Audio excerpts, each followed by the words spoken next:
ඔයාලා කවදාවත් ලක්ෂ එකමාරක් ගෙවලා රිදී මුද්දක් සිල්ව මුද්දක් සින්තටික් ගල් එක්ක සින්තටික් බ්ලූ සපහයත් එක්ක අරගෙන තියෙනවා. ඉතින් අද කතා කරන්නේ මේ වගේ වංචාවකට අහු වෙච්ච කෙනෙක්ව ගොඩ දාපු කතාවක් කියාරා ලන්ඩන් එක සහ ෆයින් ෆැසට් ආයතනින්. ඉතින් මට එනවා කෝල් එකක් ගිය සිකුරාදා. ගිය සිකුරාදා කියන්නේ පළවෙනිදා. අද ඉරිදා. මම දන්න මල්ලි කෙනෙක් මට කතා කරලා කිව්වා අයියා පොඩි ප්‍රශ්නයක් තියෙනවා මගේ අක්කගේ එන්ගේජ්මන්ට් එක තියෙනවා ඉරිදා. ඒ කියන්නේ අද. හරිද? මේකට එයා දෙන්න එයාගේ බඳින්න යන කෙනාට දෙන්න මුද්දක් හදලා තියෙනවා. ඒ මුද්දේ සින්තටික් ගලක් තියෙන්නේ. මට මගේ ගාව ගලක් තියෙනවා අයියා මේක මට මේකට මාරු කරලා දෙන්න පුළුවන්ද කියලා. ඊපස්සේ මම කිව්වා හරි මල්ලි එවන්න මට ෆොටෝ එකයි විස්තර ටික එවන්න. ඔයාගේ ගාව තියෙන ගලත් එවන්න. ඒකේ සයිස් එකත් එක්ක. එතකොට මම බලලා කියන්නම් කියලා. ඉතින් මං චෙක් කරලා බැලුවාම එයාගේ දැනට තියෙන ගල දැන් සින්තටික් දාපු ගලට වඩා සයිස් එකෙන් පොඩි. ඉතින් මොනවද කරන්නේ මං කිව්වා මට මල්ලි මේක කරන්න බෑ. මොකද මේක කරන්න බැරි මේක අනිවාර්යෙන්ම පොඩි සයිස් එකක් වෙනකොට මේකට ප්‍රොන් එකක් ගහද්දි සෝල්ඩර් කරන්න ඕනනේ. ඉතින් ඒක පාස්සද්දි රත් කරන්න වෙනවා. රත් කරද්දී ඔය සින්තටික් ගල් පුපුරනවා. ඉතින් ඊටු වටේ තියෙන ඔක්කොම සින්තටික් ගල් ටික පුපුරලා යනවා. ඉතින් මොකද කරන්නේ?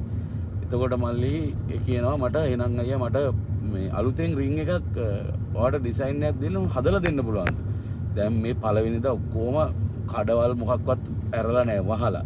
නේ? අපේ කාස්ටින් එකකට ලොකු කාස්ටින් එකකට ඇත්තටම සිල්වර් ගිහිල්ලා අපි අද සිල්වත් එහෙම ලොකු ප්‍රමාණයක් තිබුණේ නැහැ. මොකද කාස්ටින් එකට වඩා හෑන්ඩ්මේඩ් ජුවලරි වල සිල්වර් කන්ටෙන්ට් එක වැඩි. කාස්ටින් වලට ඇත්තටම ගොඩක් වෙලාවට යන්නෙත් ඒකයි සිල්වර් කන්ටෙන්ට් එක අඩු කරගන්න ඕන හින්දා. ඉතින් අර ටිකක් thickness එක අඩුවෙන් හදාගන්න පුළුවන්. ඉතින් මං කිව්වා මල්ලට හරි මොන හරි බලමු. හැබැයි නිකන් කම්ප්ලෙක්ස් ඩිසයින් එකක් නම් මේ ඔයා එවපු එක ඇත්තටම මාර විදිහට සෙටින් ගොඩක් තියෙන ස්ටෝන් එකක්. ගොඩක් වෙලාවට බැංකොක් වලින් හරි චයිනා වලින් හරි ඕවා එන්නේ ලංකාවට මේ ගෙන්නන්නේ නිකන් සෙටින් ස්ටෝන්ස් ටික විතරක් ගහලා මේන් ස්ටෝන් එක විතරක් එම්ටි තියලා. ඉතින් මේන් ස්ටෝන් එකට පස්සේ එකක් හයි කරගන්න තමයි ගොඩක් වෙලාවට එන්නේ කැලිබරේටඩ් සයිස් එක. ඉතින් ඒ වගේ එකක් නම් කරන්න අමාරුයි. සාමාන්‍ය සිම්පල් එකක් කරමු කියලා. මේ කොහොම හරි කරලා ගොඩ දාලා දෙන්නම්. අනේ අයියා කොහොම හරි මේක කරන්න මට ඉරිදා 12 වෙද්දි අනිවාර්යෙන් රින් එක ඕන කියලා කිව්වා. මං කිව්වා හරි මල්ලි අපි බලමු මොන හරි arrangement එකක් දාගන්න. ඔය ඩිසයින් එකක් බලමු අපි මේ මං ඔයාට යවන්නම් කියලා. මම ඇත්තටම එයාට ඩිසයින් එකක් යවුවා. සිම්පල් මට ඇත්තටම නිකන් එයා කිව්වේ නිකන් ගල විතරක් තියලා අයියේ මට හදලා දෙන්න කියලා. මං ඒත් ඉතින් ගල විතරක් තියලා හදුවත් ඒක නිකන් කැරක්ටර් එකක් නෑනේ. ඉතින් ඒකින්ද මම කිව්වා හරි මම පොඩි සෙටින්ග්ස් ටිකකුත් දාලා අපි එකක් කරමු. ටිකක් ලස්සන වෙන්න තව එකක් කරමු කියලා මම යාට ඒක ඩිසයින් එකක් දැම්මා. එයා ඩිසයින් එකට කැමති වුණා. ඉතින් දැන් ඇත්තටම මේක කරලා දැන් මේ ගිහිල්ලා දෙන්න යන්නේ යන ගමන්. මන්ද එයා තාම දැක්කේ නෑ ඇත්ත මුද්ද. මං හිතන්නේ කැමති වෙයි කියලා. ඉතින් අද දැන් වෙලාව කීයද? 9යි වෙලාව. ඉතින් ඊයේ රෑ වුණා මුද්ද ඉවර වෙද්දි. ඉතින් මුද්ද ඉවර කරපු මුද්ද ඊයේ රෑ වුණා මුද්ද ඉවර වෙද්දි කරලා මං මුද්ද ගන්නකොට 10 මාර විතර වුණා මං හිතන්නේ. කලෙක්ට් කරනකොට මේ තියෙන සින්තටික් ගලවපු සින්තටික් ගල ඔය තියෙන්නේ රොසින්ජරයක් වගේ ගලක්. හරි. ඉතින් ඔන්න ඔය වගේ මේකක් තමයි උනේ. නමුත් මම වැඩේ කරා. මං හිතනවා මෙයා කරපු වැඩේට සන්තෝෂ වෙයි කියලා. මම වීඩියෝ එකේ දාන්නම් මේ මුද්දේ ඩිසයින් එක කොහොමද කියලා. මුද්දේ ෆොටෝ එකයි වීඩියෝස් ටික මම දාන්නම්. ওই වගේ දේවල් තමයි ලංකාවේ වෙන්නේ. ඉතින් මම ඇත්තටම දැනට බිස්නස් දෙකක් මගේ රන් වෙනවා. මගේ බිස්නස් දෙකක් තියෙනවා මට. එකක් මගේ IT බිස්නස් එක. අනිත් එක මගේ ජුවලරි සහ මැනික් බිස්නස් එක. ඒ දෙකේම මම ෆලෝ කරන වැලියු එකක් තියෙනවා. ඒක මම ගොඩාක් හයිලයිට් කරන වැලියු එකක්. අවංකකම honesty in business. මගේ වෙබ්සයිට් වල ගිහිල්ලා බැලුවොත් මගේ කෝ වැලියු වලින් එකක් විදිහට තියෙන honesty in business කියන එක. ඒක නැතුව මේ බිස්නස් එකේ පැවැත්මක් නැහැ. මම නම් කියන්නේ එහෙමයි.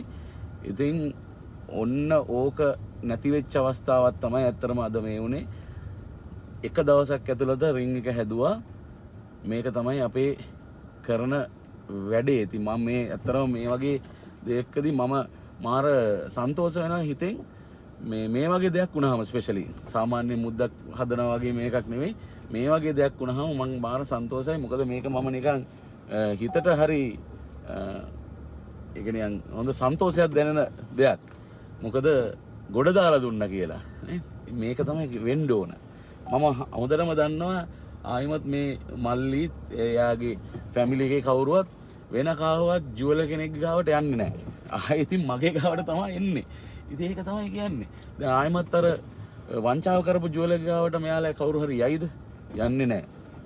ඒක තමයි කියන්නේ. දැන් මං ආවා මුද්ද දෙන්න බලමු කොහොමද කියලා එයාලගේ රියැක්ෂන් එක. මල්ලි මුද්ද බලන්නවා දැන්නේ දකින්නේ හොඳද සන්තෝෂයිද සන්තෝෂයි හොඳයි ඉතුරු වඩා ලස්සනට ආවද නැත්තම් මදිද හොඳට තියෙනවනේ thank you හරි මල්ලි මේ තියෙන සින්තටික් ගල එක ගලවපු එක මුද්ද දීලා යන ගමන් හිතුවට වඩා ඇත්තටම මාර ඉමෝෂනල් මොමන්ට් එකක් වුණා මට ඒ වෙලාවේ. ඒ කියන්නේ මේ මම ඇත්තටම එහෙම හිතුවේ නෑ. මම නිකන් හිතුවේ ඒක හරි ගියා මුද්ද දුන්නා මං එහෙම එනවා කියලා. එහෙම නෙවෙයි ඇත්තටම එයා මට කිව්වා අයියා දන්නවද අක්කා නෝම්බියකුත් අල්ලලා හිටියේ මේකට ඊයේ ඉඳලා මේ වැඩේ සාර්ථක වෙන්න කියලා. ඒක එහෙම තමයි මම දන්නවා එයාලගේ විදිය. මොකද මම මුස්ලිම් අයත් එක්ක ගොඩක් ගනුදෙනු කරනවා. මගේ ඇත්තනම සෑහෙන යාළුවෝ ගොඩක් ඉන්නවා මේ බිස්නස් එකේ මුස්ලිම් කට්ටිය. ඉතින් එයාලා අර ඒ වගේ අනපේක්ෂිත දෙයක් වුණාම නෝම්බියක් අල්ලනවා. ඒ වැඩේ සාර්ථක වෙනකන් නෝම්බිය අල්ලලා ඉන්නේ. ඉතින් මට කිව්වා අයියා අක්කා නෝම්බිය අල්ලලා හිටියේ එයා සාහෙන සන්තෝෂ වෙයි. මේක දැක්කම මාර විදිහට සන්තෝෂ වෙයි. කියලා මම ෆොටෝස් ටිකක් යවන්න ඕන කිව්වම මම මගේ ඇත්තට මම ෆොටෝස් ටිකක් අරගෙන තිබුණා වීඩියෝස් ටිකකුත් එක්ක මම එයාට දුන්නා මල්ලි යවන්න මේක මේ බලන්න කොහොමද කියලා. ඊයේ රෑත් මට කතා කරලා ඇහුවා කොහොමද කියලා. ඇත්තටම රෑ වෙද්දි මම මුද්ද ගත්තාම මම මල්ලිට මම කොහොමද කිව්වා මල්ලි මම මුද්ද අරගත්තා බය වෙන්න එපා මුද්ද තියෙනවා මම ඔයාට උදේ ගෙනල්ලා දෙන්නම් කියලා.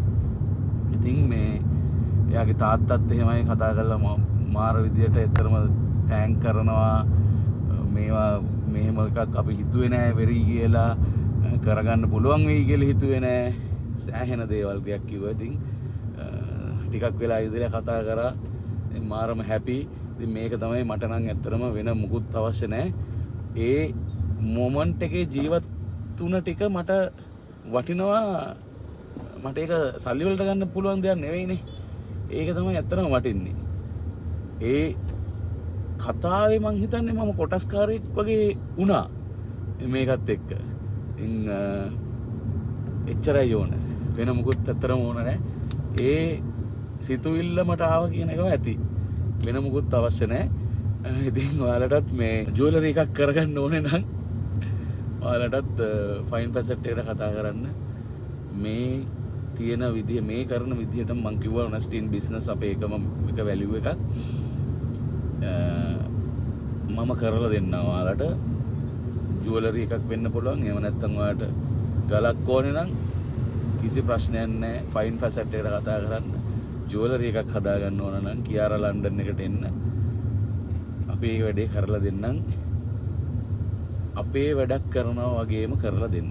ඒක තමයි මට කියන්න පුළුවන් එකම දේ. බොහොම ස්තුතියි.